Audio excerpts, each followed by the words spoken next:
We were supposed to go out together. This is my sister, Miss Bernice Lee, together with one of our friends, Mr. Zimaraz. We were supposed to pick Miss Denise Cornejo from her condo unit at Forbes Wood in the port. At around 10:30, we arrived at around 10:30 to 11. I forgot the exact time. When we went up to the second floor, upon reaching the door of her condo unit, we heard some screaming inside. So we thought baka may nag-aaway lang or something. So fortunately, the door was unlocked. So we were able to go inside. Wala naman tao doon sa sala.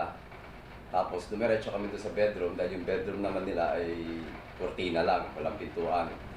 Nakita ko doon ng isang lalaking nakahubad na, nakababa na yung shorts niya, nakapatong kay Denise. At si Denise ay nagsisigaw at nagpapapadyak sa lalaki. So ang instinct ko is, I grabbed him from the back at hinila ko siya pababa ng kama.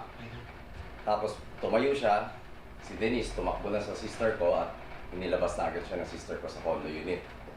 So ang naiwan doon sa loob ng condo ay ako, yung lalaki na hindi ko pa kilala at that time na si Bong at si Zimaraz, yung aming isang kasama.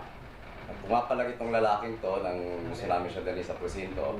Pumapalag siya at nanuntok siya, pilit niyang sinusuot yung pants niya. Napagtulungan namin siya ni Zimmer dahil dalawa naman kami.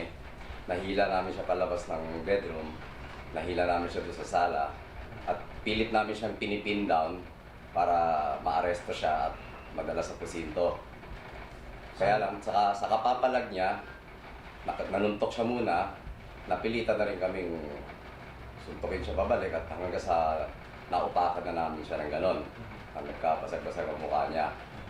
At naiupo namin, buti na lang nakakuha kami ng isang duct tape doon.